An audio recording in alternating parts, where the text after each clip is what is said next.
This week I'm on my way to the land that resounds with the call of Radhe Radhe by whoever you come across. The land where the air is filled with the typical sandalwood fragrance and where many regal swans play in the holy water of the Yamuna river. Yes, I'm talking about the holy land of Vrindavan, the land of Lord Krishna. And to take me there, I have the newly launched Fiat Avventura. And if you're thinking that this is the same Fiat Avventura, then take a look at this one again, because this is powered by Abarth.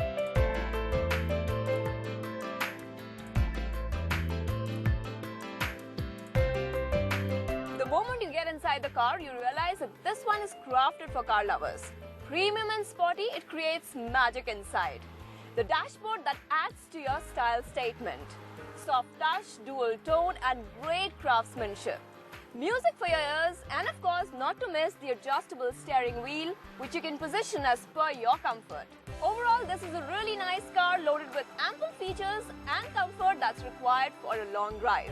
So let the music play as I head to the beautiful land of Vrindavan.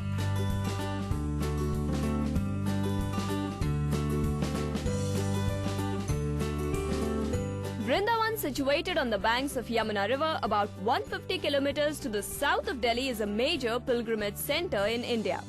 It takes about 2.5 hours to reach the city. Just take the Taj Expressway and you will reach Vrindavan at the blink of the eye. The road is smooth and combined with the Avventura powered by Abarth, the drive becomes even more splendid.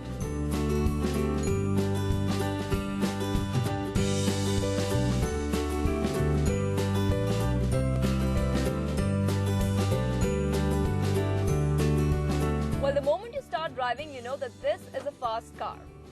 It pumps out 140 brake horsepower, which is a lot for a car in this segment. But if you think that all this power is coming to you at the cost of fuel efficiency, then of course you're wrong, because Avventura here is a really fuel efficient car and gives out an economy of a little bit more than 17 kilometers per litre. Well, all this power really makes the drive splendid, especially on the highway.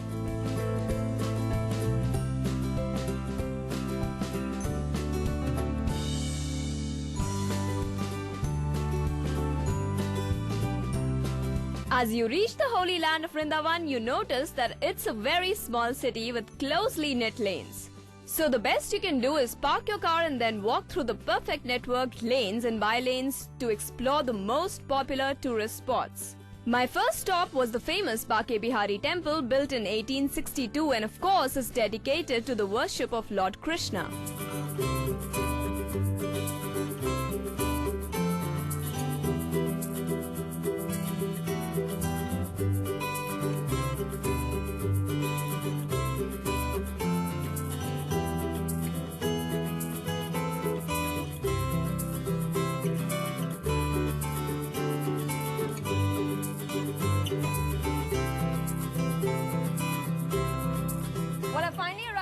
Vrindavan, the land of Lord Krishna.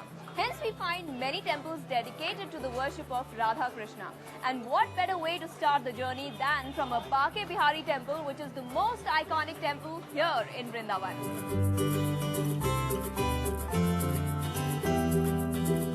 Vrindavan is indeed the temple town. Many of the locals I met in Vrindavan were staunch devotees of Banke Bihari. Tucked into a corner next to a post office, a short walk from Madan Mohan will lead you to Banke Bihari temple. Lord Krishna is worshipped as Bal Krishna, Baby Krishna, and no bells are rung for fear of waking him. One of the most famous temples here, Banke Bihari, is something which should never be missed.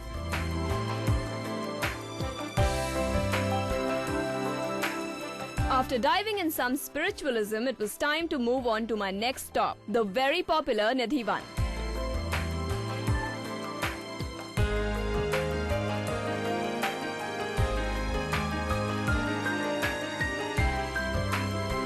Haven't you wondered if the famous Ras Leela of Krishna and the gopis really did take place? Well, there is indeed a place in Vrindavan where it is said that Lord Krishna visits every night with his gopi dancers. Let's find out more.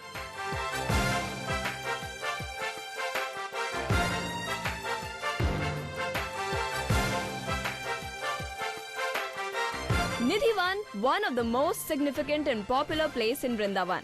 It is also termed as Madhuvan. Swami Haridas, a divine saint, was the very cause of appearance of Lord Banke Bihari at this renowned Nidhivan. It is surrounded with small-sized trees. So to say, it is a spiritually blessed temple where spontaneous overflow of devotion flows every time.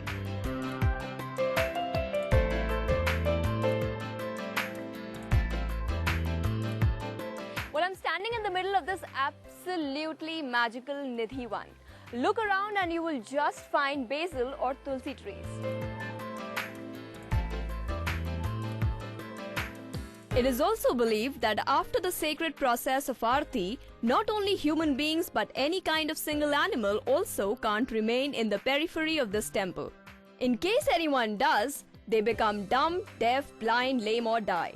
So I decided to leave before it gets dark, and my next stop was the very famous Yamuna Ghat.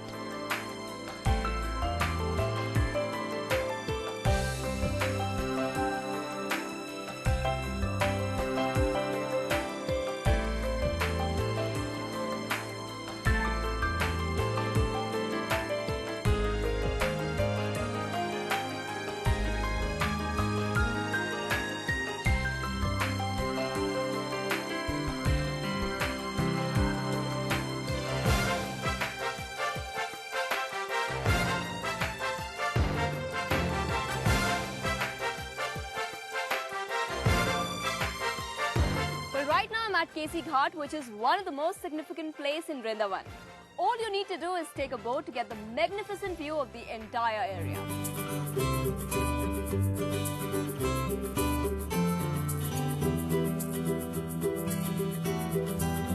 Keshi Ghat at Yamuna is one of the most important ghats. The magnificent Madan Mohan temple at the backdrop and the Yamuna river provides one of the most picturesque sights. This ghat was where Lord Krishna took a bath after he slew the demon Keshi. My boat ride was indeed very serene and breathtaking experience, and after all this it was time to feed my taste buds, and well, being a food enthusiast, how can I not have the delicious lassi?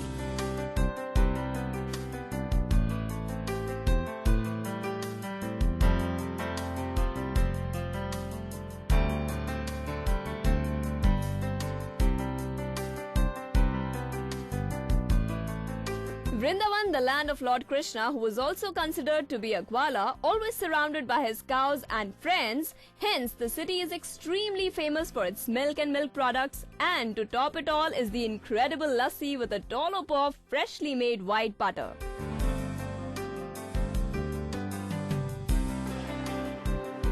Well, do try the delicious lassi which is available at every street corner in Vrindavan.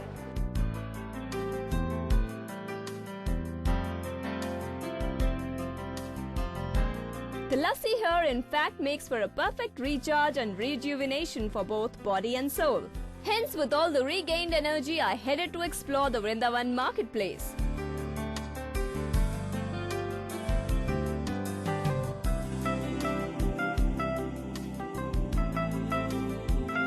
Shops here sell handicrafts, fruits, incense, clothes, all at reasonable prices.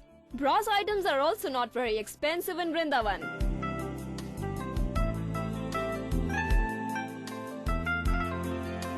Tourists will find numerous sculptures, portraits, paintings, finger rings and necklaces with the image of Lord Krishna engraved on them.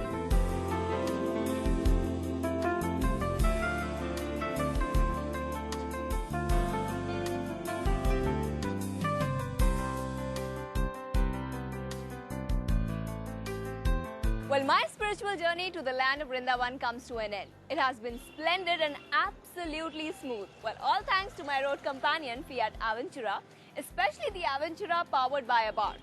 While Fiat Avventura compels you to live an exciting life that you see, and in a package as classy as this one. Can you ask for more?